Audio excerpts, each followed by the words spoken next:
Stock market के लिए सबसे मुश्किल बात क्या है? सबसे मुश्किल काम है दोस्तों ये डिसाइड करना कि इसमें काम करना है कि नहीं करना है, इसमें आपको निवेश करना है कि नहीं करना। क्योंकि स्टॉक मार्केट में जब भी आप काम करना चाहते हैं तो आपके दिमाग में पहले बहुत सारा बैगेज भरा हुआ है। जिस चीज को आप जानते भी नहीं है उसके बारे में आपकी धारणाएं बनी हुई है। और ऐसा क्यों होता है दोस्तों? क्योंकि एक सोसाइटी धीरे धीरे इवॉल्व होती है और सोशल चेंजेस बहुत बहुत दिनों में आते हैं। पर अपने आप चेंजेस आएंगे जरूर, उनको रोका भी नहीं जा सकता। तो हम पहले देखते थे कि स्टॉक मार्केट अगर इतना ज़्यादा प्रॉमिसिंग है तो फिर हमारे पिताजी ने या हमारे चाचा जी, मामा जी, नाना जी, दादाजी, इन्होंने इसमें इतना पैसा क्यों नहीं लगाया? क्यों अभी ये एक नई प्रैक्टिस की तरह दिखता है? और सब लोग इसके बारे में वैसे बात क्यों नहीं करते जैसे वो मकान, जमीन या सोने के लिए करते हैं, गोल्ड के लिए जो बात करते हैं। तो हम लोगों को यहाँ पे ये समझना होगा दोस्तों। इस वीडियो में मैं शुरू से वो सबसे पहला काम कर रहा हूँ कि स्टॉक मार्केट आपका इंटरेस्ट है, ऐसा सोच के लोग आते हैं कि भाई मेरा थोड़ा बहुत इंटरेस्ट है, मेरी रुचि है थोड़ी सी, मैं सोच रहा हूँ थोड़ा सा मैं स्टॉक मार्केट में काम करूँ। लेकिन मैं यहाँ पे आपको उस बात की क्लैरिटी देना चाहता हूँ कि ये आपकी चॉइस नहीं है, ये ज़रूरी है। ज़रूरी क्यों है, कैसे है, इस पे हर चीज़ पे हम लोग बात करेंगे। आप एक काम करें, इस वीडियो को लाइक कर सकते हैं, चैनल को सब्सक्राइब कर सकते हैं, उसको शेयर करके कमेंट करना ज़्यादा ज़रूरी बात है कि आपका अपना सवाल क्या है। तो अभी हम बात कर रहे हैं कि 1875 से स्टॉक मार्केट इंडिया में नेटिव स्टॉक ब्रोकर्स एसोसिएशन के नाम से बीएसई बॉम्बे स्टॉक एक्सचेंज शुरू हुआ। लेकिन दुनिया में कब से है? पिछले 400 सालों से। 400 सालों से लोगों ने अपना पैसा इकट्ठा करके किसी कंपनी या किसी बिजनेस में निवेश करना शुरू किया दोस्तों। और उसमें वो जो भी प्रॉफिट या लॉस थे उसके हिस्सेदार बने। तो स्टॉक मार्केट में जब आप काम करते हैं तो आपको क्या क्या सुनने को मिलता है? तो ये वाली बात के भाई इसमें बहुत उतार चढ़ाव होते हैं, हर किसी के बस की बात नहीं है। दूसरा, हर्षद मेहता की कार्ड 92 का स्कैम है, अभी उसी की कहानी दिमाग में चल रही है। तीसरा ये बात कि कहीं किसी ब्रोकर ने हमारे साथ कोई घोटाला किया तो क्या हो जाएगा। और सबसे बड़ा कारण ये है कि हमारी पिछली जनरेशन ने, ऐसा नहीं कि कभी मार्केट को हाथ नहीं लगाया, उन्होंने मार्केट को हाथ लगाया था, लेकिन इसके पहले किस तरह के मार्केट सिस्टम था? एक शेयर बाजार एक मंडी की तरह होता था। हर शहर का अपना एक शेयर बाजार की मंडी होती थी जिसमें ब्रोकर्स आते थे और वो चिल्ला चिल्ला के सौदे करते थे। और किसी भी इंसान के जो शेयर थे वो ढूंढते रहते थे कि हमको इस शेयर का कोई ग्राहक मिल जाए। और खरीदने वाला सोचता था कि कोई बेचने वाला मिल जाए और दलाल उसके बीच में उनका सौदा कराता था। तो अब तब सिस्टम कैसा था कि आमने सामने अगर बायर सेलर आएंगे तो सौदा होगा, और उसके लिए आपको फिजिकली मूवमेंट करने की जरूरत थी। शेयर सर्टिफिकेट होते थे जिनको ट्रांसफर करने की प्रोसेस और डाक से आपके घर आने जाने की प्रोसेस में 40-50 दिन भी लग जाते थे। तो ये सोचो कि आज की तारीख में अगर वो फॉर्म भरने वाली चीजें होती तो वो बाबूगिरी कोई करने के लिए, मुझे नहीं लगता आज की जनरेशन में आधे ज्यादा लोग तैयार होते। 92 में जब हर्षद मेहता ने स्कैम किया तो उस वक्त अचानक से कमियां सामने आई बॉम्बे स्टॉक एक्सचेंज की। तो उन कमियों को दूर करते हुए नेशनल स्टॉक एक्सचेंज बनाया गया। आज बॉम्बे स्टॉक एक्सचेंज वो भी नेशनल लेवल का एक्सचेंज है, नेशनल स्टॉक एक्सचेंज वो भी नेशनल लेवल का एक्सचेंज है। लेकिन बॉम्बे स्टॉक एक्सचेंज में अगर 2,500 से 3,000 कंपनीज में ट्रेड होता है तो एनएसई में करीब 1,500 से 2,000 कंपनीज में डेली ट्रेड होता है। और उसमें भी एक्सचेंज ने स्टॉक की क्वालिटी के लिए बहुत सारी ऐसे क्लासिफिकेशन कर रखे हैं। तो ए ग्रेड के स्टॉक्स होते हैं, ए ग्रुप के, बी ग्रुप के, टीएस और जेड ग्रुप के। तो चूंकि हम लोग अवेयर नहीं है इसलिए वो क्लासिफिकेशन कई सारे लोगों के काम नहीं आ पाता। ए ग्रुप मतलब बहुत अच्छी क्वालिटी के स्टॉक्स, उनमें भी ब्लू चिप किसको कहा जाएगा? ऐसी कंपनीज जो बरसों से लगातार काम कर रही है, जिनका कंसिस्टेंट परफॉर्मेंस है, जिनकी जो प्रैक्टिसेस है एक्सचेंज के साथ, उनका जो भी रिपोर्टिंग है और सारी चीज़ें जो डिस्क्लोज करते हैं, जैसे वो अपनी फ़ी भरते हैं, जिस तरह की उनकी लिस्टिंग है, उनका हिस्टोरिकल सारा जो रिकॉर्ड है वो सब कुछ क्लीन है, तो ब्लू चिप स्टॉक्स की तरह होंगे।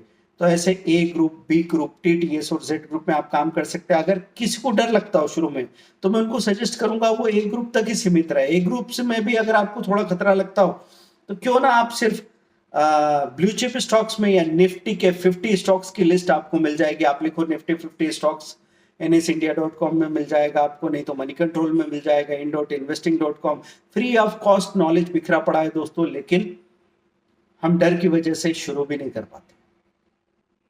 आप सेंसेक्स के 30 स्टॉक्स को देखिए, उनकी लिस्ट मिल जाएगी। निफ्टी और सेंसेक्स के 30 और 50 में से काफी सारे तो कॉमन स्टॉक्स हैं।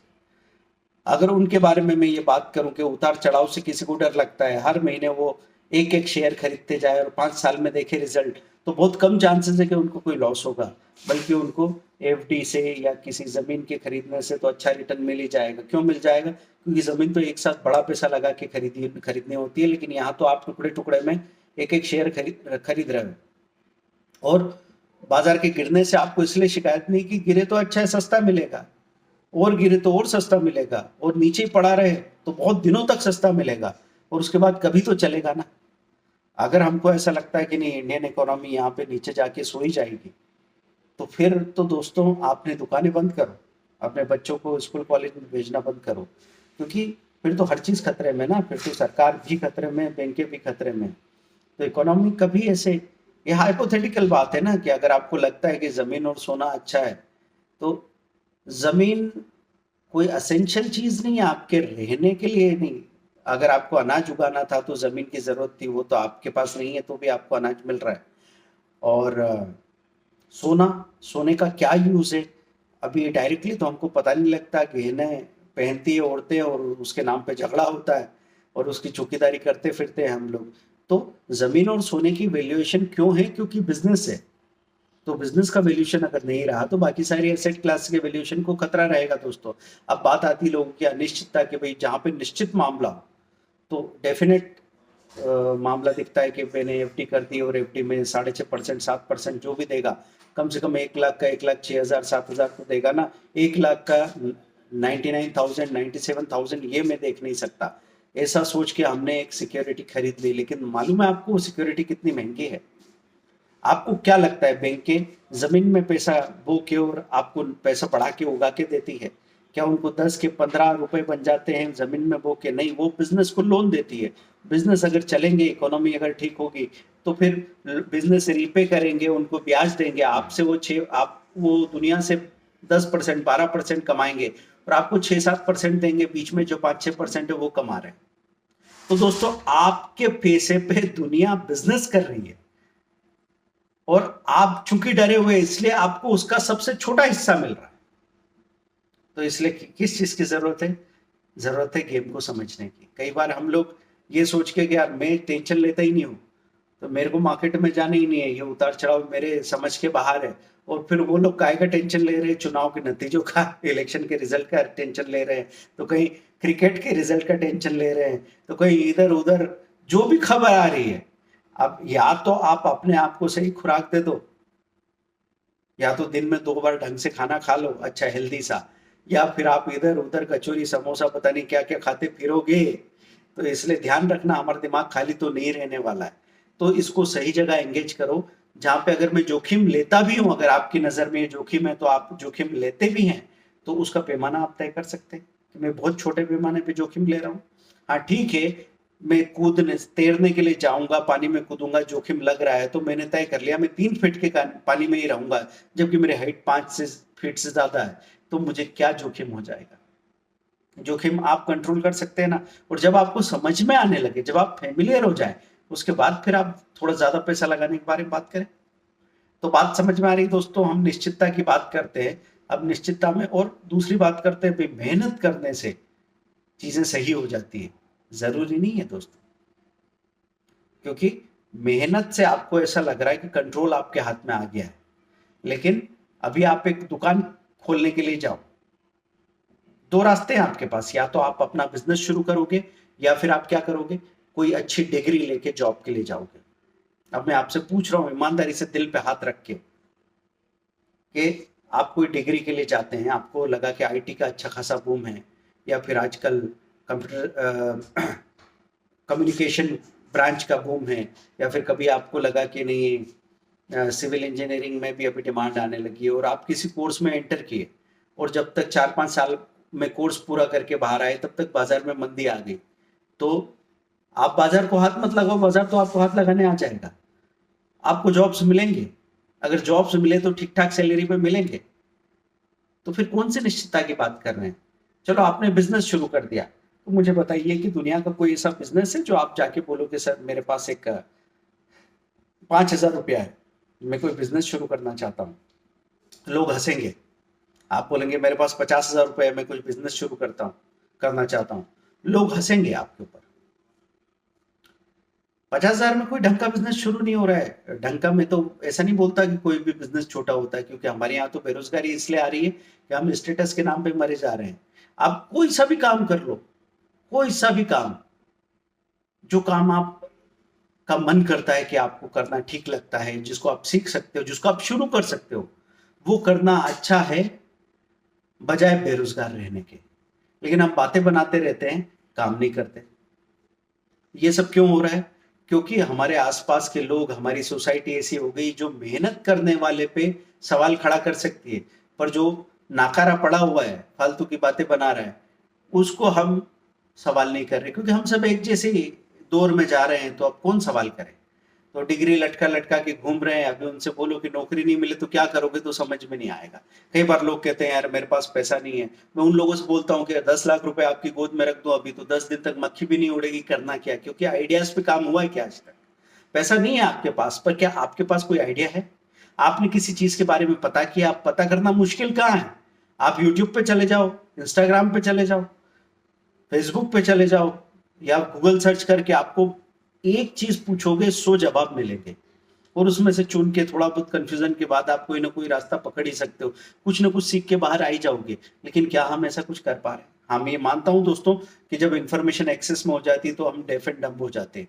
तो अब बात हो रही थी कि बिजनेस में अगर आप पैसा लगा देते हो, सपोज आपने 5 लाख रुपया भी लगा दिया, और साल भर आप दुकान खोल के बैठ भी गए, और दुकान खोलने के बाद में ये स्थिति हो रही है कि अभी नहीं पता लगता आपको लॉस हो गया है, पूरे साल दुकान चलाने के बाद पता लगा कि 2 लाख रुपए माइनस हो गए, अब आप लॉस में हो। तो आपने मेहनत भी की, टाइम भी लगाया, पैसा भी खत्म हो गया, और अब आगे 2-3 सालों तक आपकी हिम्मत नहीं कि दोबारा कोई काम शुरू करो। तो रिस्क, जोखिम तो वहां भी है। उसके बाद चलो मैं खेती की बात करता हूँ। किसान तो बहुत मेहनती होते हैं। किसान फसल बोने के लिए जा रहे हैं, तो किस तरीके से डिसाइड करते हैं कि कौन सी फसल बोएंगे? तो वो देखते हैं, पिछली बार लहसुन का भाव 500 रुपए किलो हो गया, तो सब लोग अब सोचते हैं लहसुन उगाएंगे। अब वो इतनी लहसुन उगाएंगे सब लोग कि अगली बार जब लहसुन की फसल आएगी तो मालूम पड़ेगा 50 रुपए किलो खुल गई। तो हम लोग वहां पे भी एनालिसिस की जरूरत है, पर वहां पे ऐसा कोई टूल अवेलेबल नहीं है। चलो आपने तय कर लिया कि ये वाला अनाज उगाएंगे जो हमेशा ही जरूरी होता है और जिसका रेंज भी ठीक ठाक, गेहूं उगाएंगे, चना उगाएंगे, ऐसा कुछ आपने तय कर लिया और आप शुरू हो गए, आपने बीज बो दिया। अब उसके बाद बारिश होगी कि नहीं होगी, आपके हाथ में। बारिश हो गई ठीक ठाक, फसल बड़ी होने लगी, उसमें कीड़ा लग गया, फिर आप उस पर खाद वाद केमिकल छिटोगे, वो ठीक है, अलग बात है। उसके बाद में वहां जाके भी अगर चीजें आपने किसी तरह मैनेज कर ली, फिर फसल आई सामने और भाव नीचे खुल गया, अब आपके हाथ में क्या है? आपने खर्चा किया कि 100-150 रुपए किलो के हिसाब से, 200 रुपए किलो के हिसाब से भी अगर बिक गया तो मेरे को अच्छा फायदा हो जाएगा, और चीजें 50 रुपए किलो के भाव से खुल गई, आप क्या करेंगे? तो दोस्तों, मेहनत करने के बाद भी आपको एक चीज तो समझनी ही पड़ेगी कि बिजनेस का साइकिल क्या है। और जब समझने की बात आती है तो आप धूप और धूल से बच के और दुनिया भर के बिजनेसेस के हिस्सेदार बन सकते हैं। आप अपना काम करते रहो, लेकिन इस मजबूरी के साथ नहीं। जैसे मेरी अनस्कूलर बेटियां हैं दोनों, तो जो बड़ी बेटी है वो आर्टिस्ट है। मैंने प्लान किया था कि यार ये भी मार्केट सीख लेगी तो क्या प्रॉब्लम है, आराम से काम चलेगा। लेकिन ये बात ईमानदारी से मुझे याद है कि वो जिंदगी अपनी मर्जी से चुने, अपनी मर्जी से जिए, अपनी गलतियां खुद करे। तो वो अगर पेंटिंग करना चाहती है तो अपना पेंटिंग बिजनेस कर रही है। अब उसमें तो उतना पैसा नहीं बन सकता, लेकिन मैंने एक ही बात कही है कि आप अगर अपने पेशन को जब बेचने के लिए बनाओगे तो आप उसमें डूब नहीं पाओगे। फिर आपका ख्याल ये आएगा कि वो बनाऊं जो बिके। तो एक बार वो एग्जीबिशन वगैरह सब कर रही थी, तो एग्जीबिशन में काफी अच्छा रिस्पांस आने लगा, फिर वो वैसे बनाने लगी जो बिके वो पेंटिंग बनाओ। तो धीरे धीरे जो नया कुछ इनोवेशन करना, नया कुछ बनाना, उसका मजा आना, उसमें आगे ग्रो करना, वो रुकने लगा। तो मैंने कहा बेटा, पैसे के लिए पेंटिंग बनाने के बजाय आप पैसे के लिए ट्रेडिंग या इन्वेस्टमेंट का थोड़ा बहुत सहारा ले सकते हो, ताकि फिर जब आप पेंटिंग करो तो दिल से करो, डूब के करो। तो आप कोशिश करें इस बात की कि हम जो भी काम करना चाहते हैं, वो काम अगर आप ऐसे ही खुद से अपनी खुशी के लिए करते रहो और आप थकते नहीं हो और उसमें आप ग्रो करते रहो और पैसे के बारे में नहीं सोचो, तब तो बहुत बड़ी बात है। फिर तो भूल जाओ शेयर मार्केट को या क्रिप्टो करेंसी को या कमोडिटी मार्केट को, आप अपने काम में डूब जाओ, वो तो बेस्ट चीज है। लेकिन अगर आपको ऐसा लग रहा है कि नहीं, पैसा बार बार बार बार परेशान कर रहा है, तब फिर पैसे वाली जगह पे आओ ना, पैसे वाली जगह पे पैसा बना लो और खुशी वाली जगह पे खुशी बना लो, ये किया जा सकता है। तो दोस्तों, जब खेती में भी इतना ज़्यादा रिस्क है, तो फिर आप कहाँ से बचना चाहते हैं? तो बचने की बात सिर्फ इतनी सी होगी कि जब कोई चीज़ हमको पूरा पिक्चर क्लियर नहीं होता है, थोड़ी देर के लिए हम इनएक्टिव हो जाते हैं। इसलिए ये कहा जाता है कि आप कहीं पे भी कुछ भी कोई चीज़ जो गलत नहीं हो, जिससे अभी के अभी आपको या किसी और को नुकसान नहीं हो रहा है, वो हर चीज़ करने के लिए निकल पड़ो। क्योंकि आप अपने दायरे में ही बैठे रहोगे ना, तो नई चीजें आएगी कहाँ से? तो इसलिए किसी मेरे सीनियर या कोई परिचित अंकल ने एक अच्छा सलाह दिया था कि कोई भी आदमी बेरोजगार हो ना, उसको 300 रुपये 500 रुपये में एक मंथली सीजन टिकट ट्रेन का बना दो और उससे कहो भाई 100 किलोमीटर जा, सुबह दिन भर वहां बैठ, चाय वाय पी और शाम को वापस आ। वो आदमी 2 महीने के अंदर दौड़ने लगेगा, क्योंकि अपने घर के कोने में बिस्तर पे सोफे पे पड़े पड़े, काउच पे पड़े पड़े, हमको समझ नहीं आ रहा क्या करें यार, क्या करें, कुछ समझ नहीं आ रहा, आई एम फीलिंग लॉस्ट और मुझे तो कोई बात क्लियर नहीं हो रही है और मैं डिप्रेस हो रहा हूँ, मुझे एंजाइटी हो रही है। अरे भाई, घर से बाहर निकलो, घर से बाहर निकलो, लोगों को देखो काम करते हुए, वो भी वो एनर्जी भी आपको छुएगी और फिर साथ में आपको लोगों से बात करते करते कुछ समझ में आने लग जाएगा कि करना क्या है। तो कभी कभी जो चीजें बेकार सी लगती है वो काम की, और कभी कभी बहुत चीजें जो आपको लग रही बड़ी काम की है, क्या लग रहा है लोगों को, वो इंस्टाग्राम में रील पे रील स्क्रॉल करते चले जा रहे हैं, फेसबुक में लगे हुए हैं लगातार, उनको लग रहा है बहुत सारी इंफॉर्मेशन इकट्ठी हो रही है, मैं कुछ सीख रहा हूँ। लेकिन यहाँ पे जो कुछ भी आप सीख रहे हो वो सब वर्चुअल है दोस्तों, वो सिर्फ इमेज है। असली चीज आपके घर के बाहर है, तो घर से बाहर निकल के आपको जाना पड़ेगा और उसके लिए कोई छोटा मोटा खर्च होता है। तो अगर वो 100-200 रुपये आप बाहर निकल के खर्च कर दो तो ज्यादा अच्छा, नहीं तो फिर आप भी साइकेट्रिस्ट को थेरेपी के लिए पैसे देने लग जाओगे। ठीक है, तो अभी बात हो रही है कि स्टॉक मार्केट पे आपका आना वो ऑप्शनल नहीं है, असेंशियल है। असेंशियल क्यों है? क्योंकि हमको इन्फ्लेशन रेट को बीट करना है। तो इन्फ्लेशन रेट को बीट करने के लिए ऐसे करना पड़ेगा कि पिछले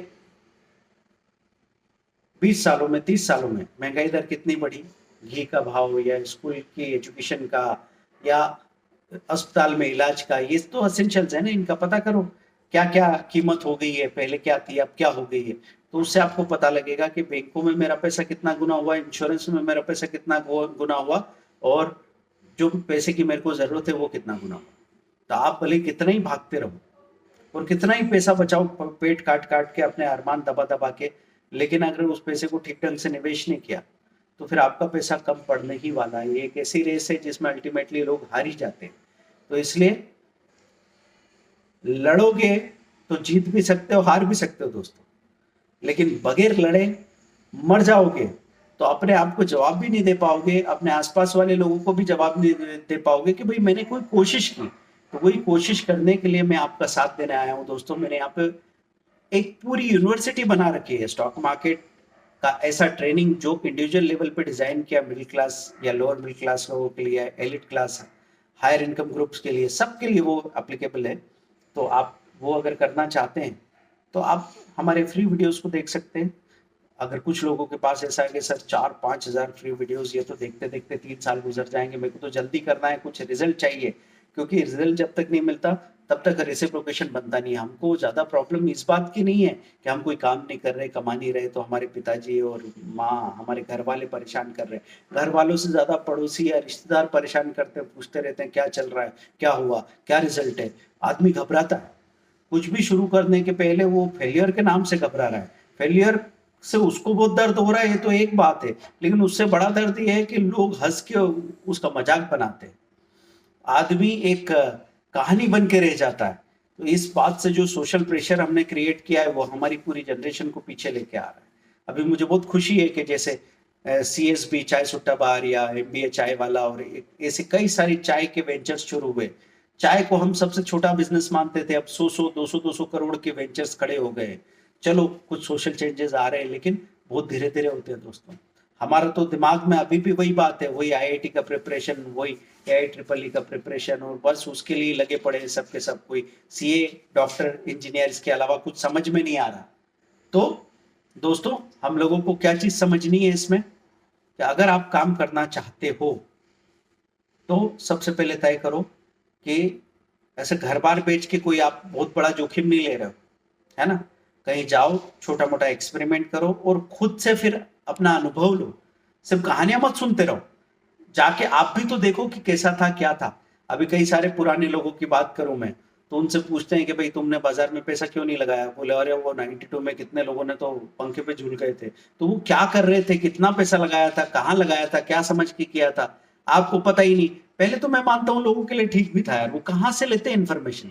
न्यूज़पेपर में एक पेज आता था, एक एसटीडी फोन लगाने के लिए 150 रुपए का खर्चा भी आ जाता था। एक मैगजीन खरीदने जाओ तो उस वक्त 50 रुपए 100 रुपए की मैगजीन होती थी, और आप लोगों की टोटल इनकम या सेविंग उतनी नहीं होती थी, और श्योरिटी भी नहीं थी। अब अगर कोई काम नहीं करता है तो गलत है। अब पुराने लोग कहते हैं कि यार मेरे पास पैसे ही कहाँ था भाई, बच्चों को पढ़ाया मैंने, उनकी शादी की, और कितने सारे लोगों, कितने खर्चे थे। अब मैं उनसे पूछता हूँ, आपका जो पान, तंबाकू, चाय, बीड़ी का खर्चा, उसको भी अगर लगाया होता तो आपके खानदान में आज 10 करोड़ रुपए कम से कम होते। क्योंकि आपको सिर्फ 100 रुपए, 150 रुपए का कोई एसबीआई, इंफोसिस या रिलायंस खरीद के रखने की बात थी, वो भी अक्कड़ बक्कड़ बम्बे बो करते हुए। मतलब कोई बोले मेरे को नहीं मालूम था क्या खरीदना है यार, तो हम कह रहे थे सेंसेक्स के 30 शेयर में से कभी ये वाला देख लिया सस्ता है, तो कभी ये वाला ले लिया, कभी वो वाला ले लिया, अक्कड़ बक्कड़ बम्बे बो दोस्तों। कुछ भी किया होता, ये नहीं करने से तो बहुत बेहतर होता हो। क्योंकि आपके पैसे को सबसे ज्यादा खतरा किससे, आपसे, आपके परिवार से। जैसे ही हम उसको देखते हैं, खा पी के खत्म करके जीरो कर देते हैं। अभी आप अगर बोलो कि यार सोने में लगाऊं, जमीन में लगाऊं, इंश्योरेंस में लगाऊं, श्योर नहीं है कुछ भी, स्टॉक मार्केट में तो बहुत डर लगता है, लेकिन आपने तो खा पी के जीरो ही कर दिया ना। इतना कमाया, इतना बचाया, और उसके बाद उसको कहीं खर्च कर दिया, क्योंकि दूसरा कोई प्लान था नहीं। चीजें अपनी दिशा ले ही लेगी, या तो आप नाली खोदो, नहीं तो पानी खुद ही नाली बना लेता है। तो दोस्तों, प्रोएक्टिव बनने की जरूरत है, बाद में तो रिएक्टिव बन ही जाएंगे हम। जब अभी और एफडी का रेट, इंटरेस्ट रेट घट के अगर 5% हो गया, क्या करोगे आप लोग। तो स्टॉक मार्केट में पैसा लगाने के लिए शुरुआती क्या 6 तरीके होते हैं, intraday, short term, long term, mutual fund, IPO, F and O. अब मैं आपको एक तरीका सजेस्ट करता हूँ, सबसे पहले शुरुआत करो स्विंग ट्रेडिंग से। स्विंग ट्रेडिंग मतलब हफ्ते, महीने भर में आपने देखा बाजार में कोई गिरावट है, तब तक आपको कुछ पता लगा ये वाला ठीक लग रहा है, ये वाला शेयर, चार्ट खोल के देख रहे हैं बस, ये नीचे से ऊपर चढ़ रहा है, ऊपर से नीचे आ रही प्राइस, बस। ज्यादा मैं टेक्निकल की बात ही नहीं कर रहा हूँ दोस्तों। हम लोग पता नहीं कोई भी चीज करने जाते हैं तो ये सोचते हैं कि मुझे सब कुछ पहले से पता होगा, उसके बाद शुरू करूंगा। अरे इंग्लिश बोलना है तो ऐसा थोड़ी सोचोगे कि पूरी डिक्शनरी के वोकेब को याद कर लूंगा, उसके बाद इंग्लिश बोलना शुरू करूंगा। कई बार लोगों को ये भ्रम होता है। अरे आपका काम है, एक कदम चलो। जिंदगी कोहरे से ढकी सड़क की तरह है, एक कदम चलोगे, अभी यहां से कुछ नजर नहीं आ रहा, एक कदम चलोगे अगला कदम नजर आएगा, अगला कदम चलोगे अगला कदम नजर आएगा। बस इतनी सी तो बात है, शुरू करना होता है आपको, और शुरू करके टिक कर दोगे, या तो कहोगे कि भाई बेकार है, मेरे को नहीं करना, बात खत्म। तो जिंदगी भर कभी ये तो नहीं बोलोगे अपने पिताजी या दादाजी की तरह कि अरे यार रिलायंस उस वक्त 100 रुपए 50 रुपए में लेके आया था कोई मेरे पास, मैंने लिए नहीं उस वक्त यार। और ले भी लेते तो बिक जाता, क्योंकि अगर आपने समझा नहीं है तो उतार चढ़ाव में उसको निभाओगे कैसे। तो निभाने के लिए कोई 20-30 साल नहीं लगते दोस्तों। 3 साल तक सही शेयर्स, 5 सेक्टर के 5 शेयर खरीद के रख लिए, और 3 साल तक उनको छोड़ दिया, और एक बार वो खतरे के सीमा के पार हो गए, हो ही जाते, तो फिर आप जिंदगी में कभी नहीं रुकते। लेकिन वो 3 साल हम ठहर पाए, 2 साल हम ठहर पाए, 6 महीने हम ठहर पाए, ये भी कहाँ हो पाता है। अभी तो ज्यादा बड़ा प्रॉब्लम है कि लोग स्टॉक मार्केट में आ तो गए हैं, हजारों लोग ट्रेडिंग कर रहे हैं, हजारों लोग फ्यूचर एंड ऑप्शन में ट्रेड कर रहे हैं, पर अगर मैं उनसे पूछूं कि क्या आपने 1 साल के लिए भी कोई शेयर को खरीद के होल्ड किया है, तो उसमें से 70-80% लोग ऐसे होंगे जिन्होंने नहीं किया। अब आप सोचो, गंगा किनारे लोग प्यासे भी बैठे हुए हैं। तो यहाँ पे अभी और बड़ी प्रॉब्लम आ गई है कि लोगों को ये भ्रम है कि वो स्टॉक मार्केट में शामिल हो गए, इन्वेस्टिंग में शामिल हो गए, पर वो सिर्फ ट्रेडिंग में कहीं स्टक होके रखे हुए हैं। और इंट्राडे करते वक्त, ऑप्शन ट्रेडिंग करते वक्त, स्विंग ट्रेडिंग और इन्वेस्टमेंट ऐसे शब्द लगते हैं कि हटाओ अलग यार, ये कौन करता है, इसमें क्या ही मजा आता है। और यही हम सबसे बड़ी गलती करते हैं दोस्तों 22 सालों में।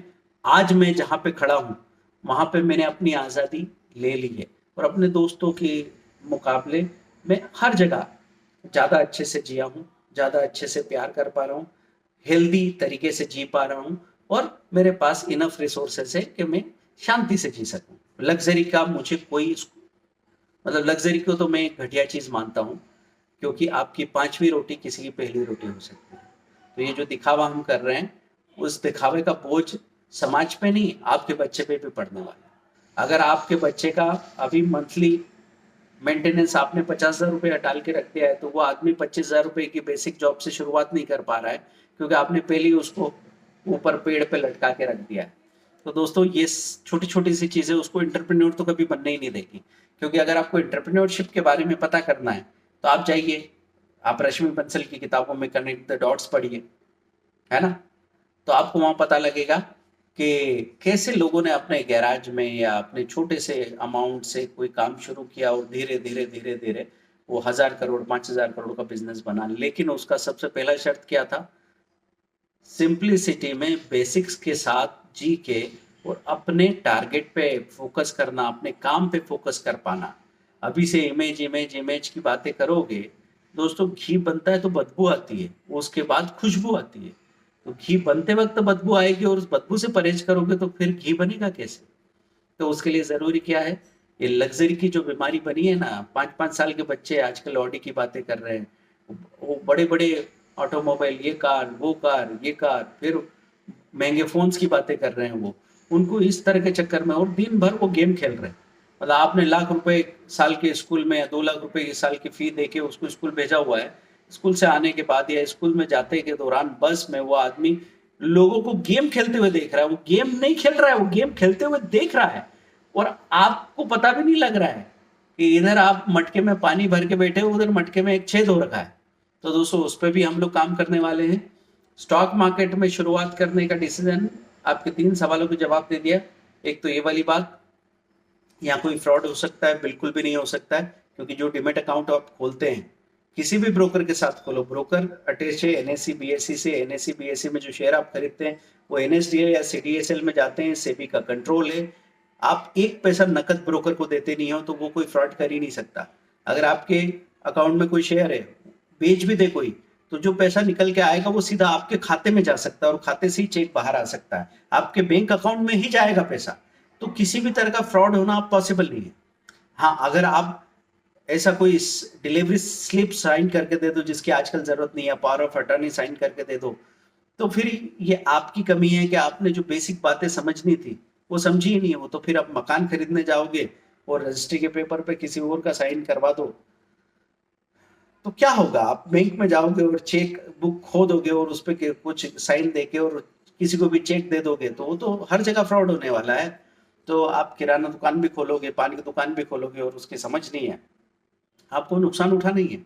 तो दोस्तों एक ऐसी चीज में जाने की कोशिश करो जिसमें आप, चलो आप, मैं नहीं बोल रहा हूँ हर आदमी इन्वेस्टर ट्रेडर ही बन जाए और दिन भर यहाँ स्क्रीन के सामने तो रहना, वैसे सजेस्ट भी नहीं करता मैं तो ये कह रहा हूँ कि आप जो भी काम करोगे उसमें पैसा बनाओगे, पैसा बना के उसमें से कुछ पैसा बचाओगे, और वेल्थी बनने की कोशिश करोगे। तो वेल्थी बनने के लिए तो आपको निवेश का सबसे स्ट्रांग विकल्प समझना पड़ेगा ना। और यहाँ इंस्टीट्यूट ऑफ मनी मैनेजमेंट में हम कोशिश करते हैं कि आप सिर्फ स्टॉक मार्केट को नहीं, साथ में रियल एस्टेट को, क्रिप्टो करेंसी को, इंश्योरेंस को, कमोडिटी को, सबको समझो। इवन एफडी, पोस्ट ऑफिस और नेशनल पेंशन स्कीम को भी समझो। जहां जो पॉसिबिलिटी हो, भाई मेरा पैसा मैनेज करके, और वो पर्पस पूरा हो जिसके लिए मैं अपनी जिंदगी बेच के दिन भर भाग रहा हूं, जिसके लिए जो मैं अपने बच्चों को बड़े होते देखना चाहता था, मैं अपने शरीर पे ध्यान देना चाहता था, मैं अपने बूढ़े माँ बाप पे भी ध्यान दे सकता था, मैं अपनी बीबी को आई लव यू भी बोल सकता था सच में दिल से, पर उसके बजाय मैं एक महंगा गिफ्ट उसके हाथ में रख देता हूँ और मुआवजा दे देता हूँ। तो दोस्तों महंगा से महंगा मुआवजा ध्यान देने से बड़ा नहीं हो सकता। हम आजकल बच्चों के लिए फिक्र करने की बात करते हैं तो उनके मकान खरीद के रखने की बातें कर रहे हैं, जमीन खरीद देंगे वो बढ़िया हो जाएगा मामला।